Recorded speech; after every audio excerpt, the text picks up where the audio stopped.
Tony, Villanova came in with some very good defensive numbers. What made your offense so effective? Well, I think we obviously hit some shots, shot the three ball well, made our free throws. And then a couple times with their pressure, we got some easy baskets, which helped. The guys just played well offensively. They got us rattled. We had 12 turnovers, and they do that. But I thought in the second half, the big shots that were made, they went zone a couple times or they trapped, and we got into the paint and made the next pass very much like how they do it. Those were all big shots. 8 of 12 from 3 obviously was significant. And then the free throw line. Tony, it seemed like you guys were being really patient early, driving a lot. We were or we were not? Were. Okay. And, taking it inside and not kind of getting caught up in a three-point shooting contest with them. And then maybe late in the game, all that persistence kind of paid off and you got some open threes. Is that kind of how it looked to you? Yeah, we had to try to wear them down. The way we started the second half, I didn't like. We fouled the three-point shooter. I thought Malcolm came down and he turned it over, and that's how we got it. Our way was trying to move. It was hard to get the ball shifted against them because they really will switch some of your screens and overplay, but you have to do that against a good defense and then take advantage of some inside plays on the glass. And, the more you could do that, string together a few passes and do that, I think it did wear them down. And when they really turned up their pressure, then you have to make some plays off the dribble. Malcolm splitting the trap, London attacking, different guys attacking, Anthony attacking, and plays were made. And then, obviously, some of the extra pass to a 3 was significant.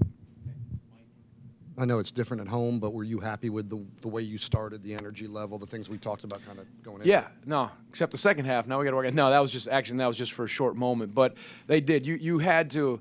Our guys understood. This is one of the better 4-guard teams that you'll play against.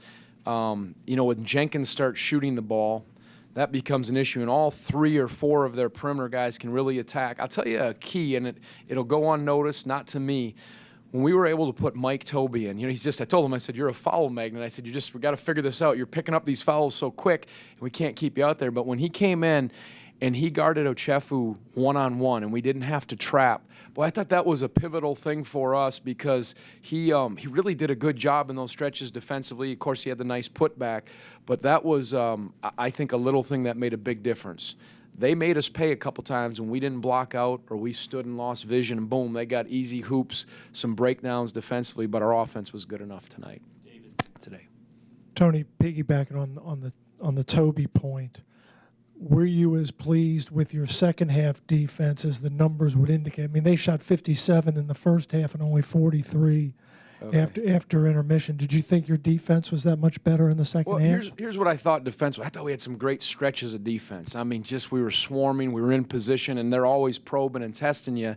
First half, second half. What hurt us were when we had a breakdown, we were slow to a closeout, 3 points for Jenkins. Backdoor, 2 points. We just missed a coverage, and those things were costly, but there was nice stretches of it. We got to keep coming and keep whittling away and limiting. I said, you're never going to play it perfect defensively, but you've got to take away some of those habits that are formed when you don't block out or you lose vision. But, yeah, it was better, I think, in the second half. But they always have you on edge, Villanova. They really do, because you can't relax on the post guy. You can't relax on any of those 4 perimeter guys with their drive and their shot. Talk about London's three-pointer, 68-64. He hits a 3 in the far corner, and just his game in general. Yeah, I thought there's a couple chances, where we maybe didn't have to keep answering like that when Darius gave up the offensive rebound, got backdoored. That gave him a chance. But London stepped up. He was a little early. He was unhappy. I could see it in his eyes. He was a little frustrated with a couple of his turnovers. But similar to watching him play, he knows when to look and when to step up and be assertive. He did it against West Virginia in the second half. Made some big plays, getting to the paint, obviously hitting the threes. We needed to answer because they were. I wish we could have held them down more, but we needed all of our offense to beat them today. Sorry. Yeah, Tony, just curious a little bit about your guys' preparation. Villanova obviously shoots so many threes. I'm kind of wondering, in practice, did you move like the pack line farther out or anything like that drastic, or how did you go about doing that? No offense, but that would have been a big mistake if we would have done that, and that's why you write and I coach, I think. No, I'm just kidding. But but you're right, it's a good question. The tendency, you're going against this great three-point shooting team, so we've got to stay a little more attached to those shooters.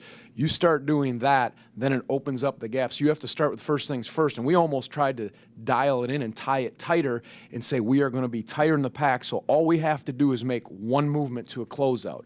If we start stretching and they start penetrating those gaps and we got to come in and out like an accordion, that's what we talk about. Don't be like a yo-yo. You got to be able to do that. So it was almost, even though it seems unconventional, tighten up your pack and stay in there so it's just closeouts. And I thought when they couldn't get their penetration, that's how they score a lot. They get into the paint, they draw the defense, and then they kick and they either shoot it or make another pass. So if that makes sense, it was real important. But what we worked on is how quick we were closing out with high hands, and at times we were good, at times we weren't, but that's where they test you.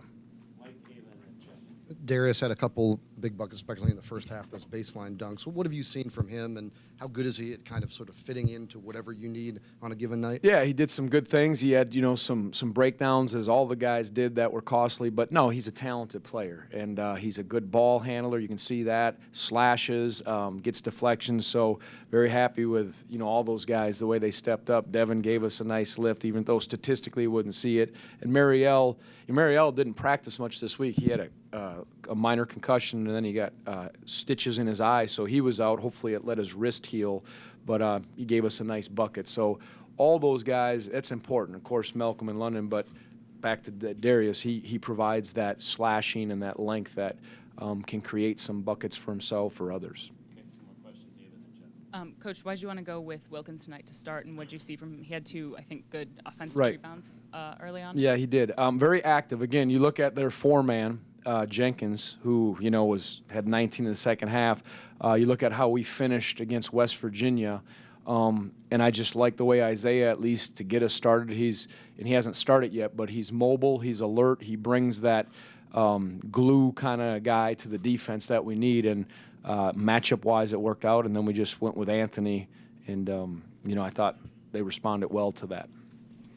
Another efficient, productive game from Anthony down low. Yeah. A lot of times he's going against guys who are taller than he is. What makes him so effective around the basket offensively? Well, he showed some real good composure. I think he's been showing more and more of that, lifting guys up and then stepping through at crucial times and just being a man on the glass. He's all over the offensive glass. He's been strong and sure-handed.